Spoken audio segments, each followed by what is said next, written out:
All right, today we're going to learn about stoichiometry. We're going to start with a recipe for potato salad. And for potato salad, we need 2 eggs, we need 3 potatoes, and that will make 6 servings. If you need 18 servings of potato salad, how many eggs do you need to buy and how many potatoes? Well, most people can figure this out in their head, but the process that you use for figuring it out in your head is the same thing that we use for stoichiometry. In the case here, what you're doing is you're looking at the numbers 3, 2, and 6, and those are coefficients in a chemical equation. So using dimensional analysis, we do the same thing. We start with our given. Our given is 18 servings. Then what we need is some ratio of, potatoes to servings. And since we're looking for potatoes, we're going to put that on top. And we're trying to get rid of servings, so we're going to put that on bottom. And this essentially makes this section right here a unit conversion between servings and potatoes.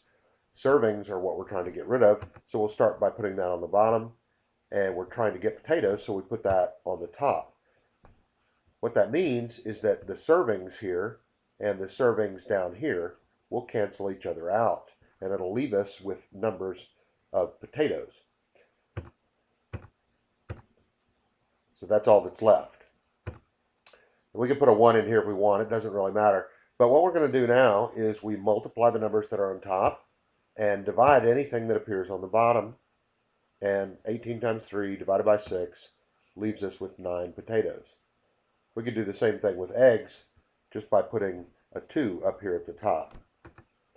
So it appears to be kind of complicated. We figured this out in our head. Why do we do this? Well, that's because the problems aren't always this easy.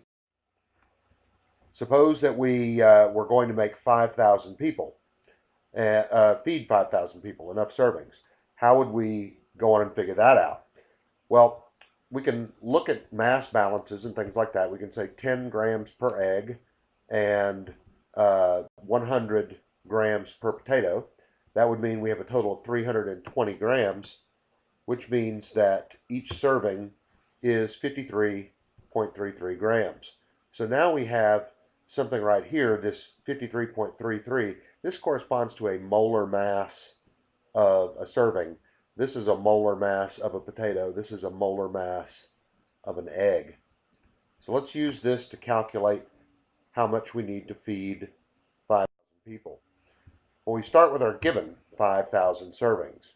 The next thing we need is a ratio of servings to potatoes. So servings is what we want to get rid of. So the servings goes on the bottom and potatoes goes on top, just like before. And then we throw in our molar mass of a potato, 100 grams. Servings cancel, potatoes cancel, and it leaves us with just grams. Now we multiply everything on the top. 5,000 times 3 times 100. Divide by 6. Divide by, well, 1. We don't really need to do that. And we end up with 250,000 grams of potatoes. We can look at this in the real world and see how it works in a chemical reaction. If we start with 2 molecules of hydrogen gas, hydrogen is diatomic, so each H is combined with another H. That's why we have H2 up here. And 1 mole of O2, they're going to combine to form 2 moles of H2O. Looks like the graphics are a little off there. So if you start with 6 molecules of H2O, how many molecules of H2 and how many molecules of O2 do you begin with? So again, this is dimensional analysis. 6 molecules of H2O. We're trying to get rid of H2O, so we use the number here, 2, put it on the bottom, and we put the number that we want, say a molecule of O2, on the top. This number right here, by the way, this ratio comes from the coefficients in a balanced chemical equation up at the top. Molecules of H2O cancel, and it leaves us with molecules of O2. So this right here is an important concept, this mole ratio. Even if the numbers were the same on top and bottom, the units are not, because the units are not molecules. The units are molecules of oxygen divided by molecules of H2O. and the H2O and the H2O over here cancel. So we're performing a conversion, like a unit conversion, between H2O and O2. The same way if we were converting between cups and quarts, we could say there are 4 cups in every 1 quart. We go on and multiply the numbers that appear on top, divide the numbers on bottom, and we end up with 3 molecules of O2. The mole ratio tells us several things. In this example here, we have nitrogen gas combining with hydrogen gas to form ammonia gas, and the coefficients here are 1, 3, and 2. If we look at the mole ratio of ammonia, NH3, to hydrogen, this ratio can tell us moles, 2 moles of NH3 to 3 moles of hydrogen. Over here, it can tell us molecules, 2 molecules of NH3 to every 3 molecules of hydrogen. And here in the middle, which we haven't touched on recently, but we did talk about it before, 2 liters of NH3 to 3 liters of H2. And that's because the number of liters of a mole of gas is the same no matter what the gas is. It's 22.4 liters per mole. And you can find that on your molar roadmap. Notice it does not show us a gram ratio.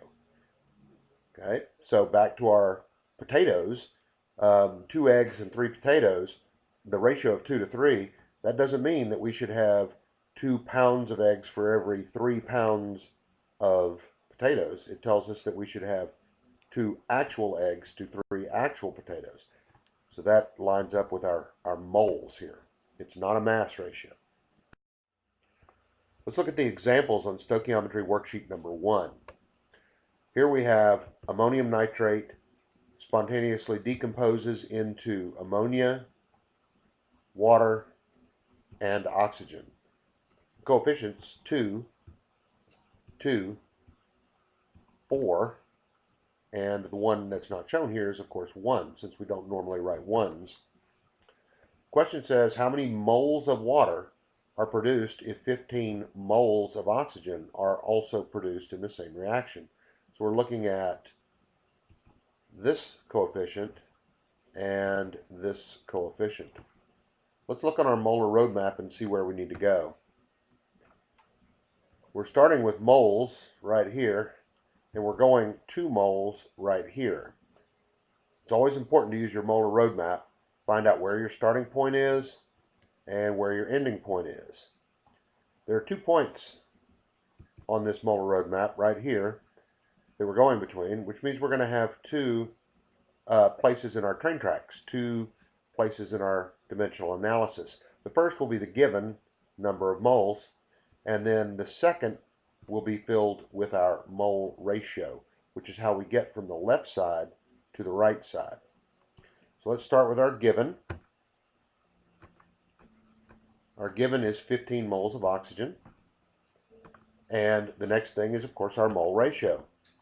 The mole ratio, what we're trying to get rid of is oxygen. So on the bottom, we're going to put the number, the coefficient from our equation down here on the bottom, 1 mole of O2. And we want water, so we're going to put our coefficient here, 4, on top. Now we multiply on top, divide on the bottom. 15 times 4 divided by 1 gives us 60 moles of water.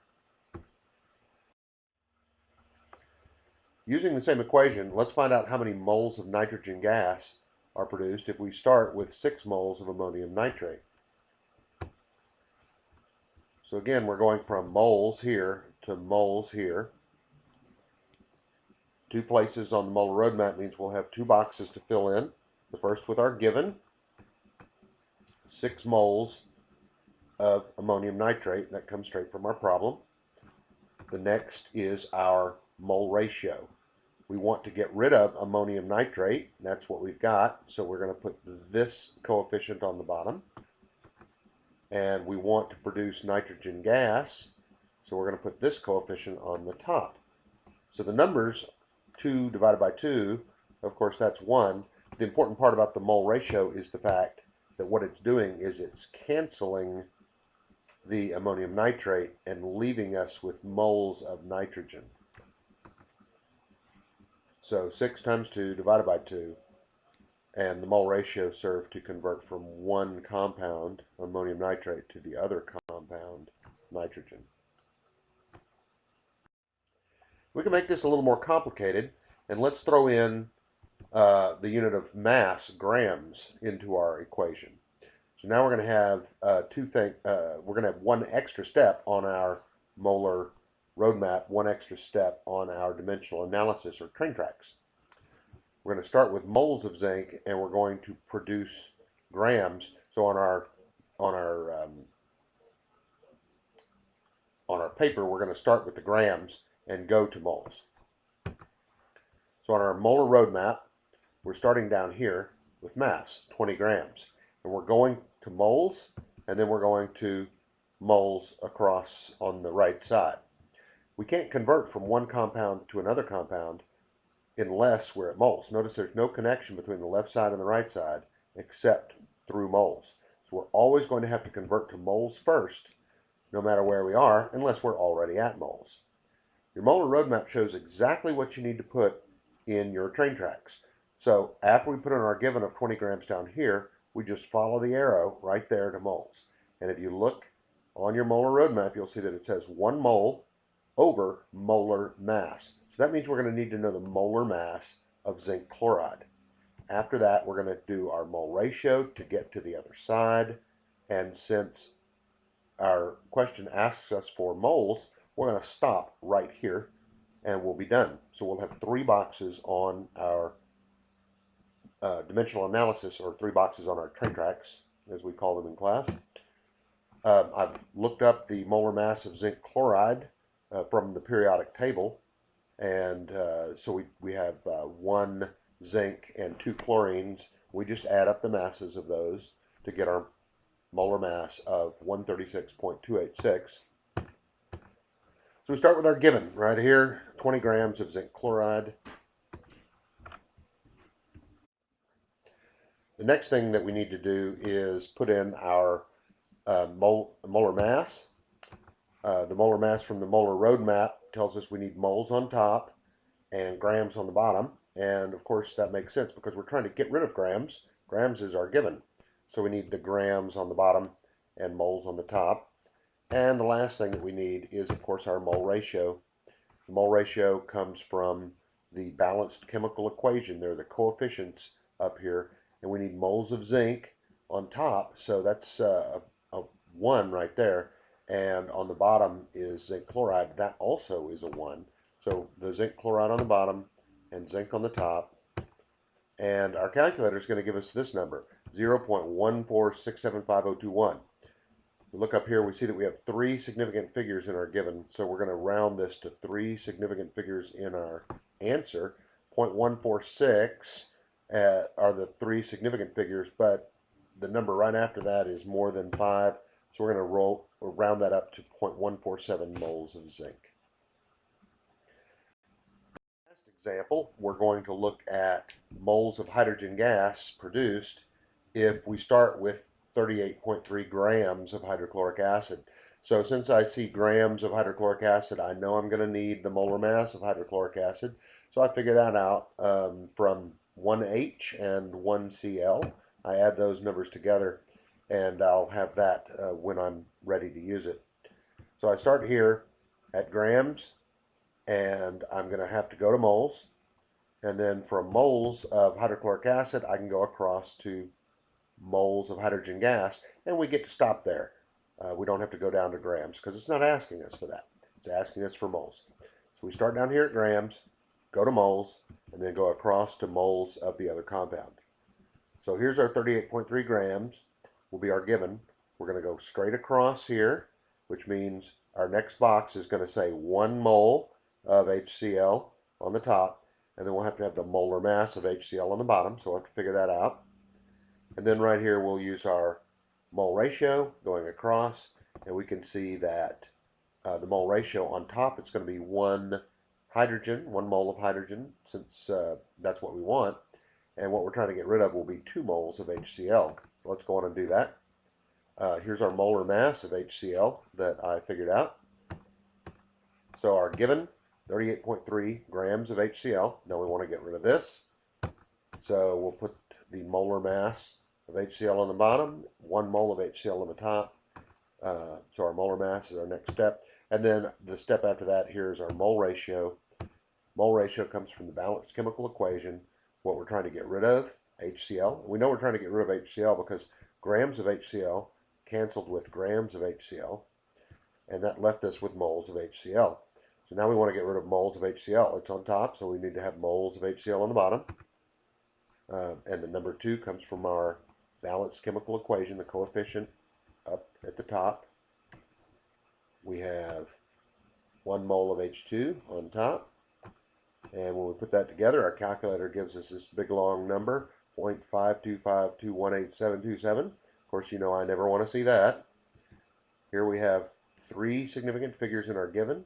So we're going to take this number and round it to 3 significant figures. That'll be the 0.5, 2, and the 5. We don't need to round up because the number after that is a 2.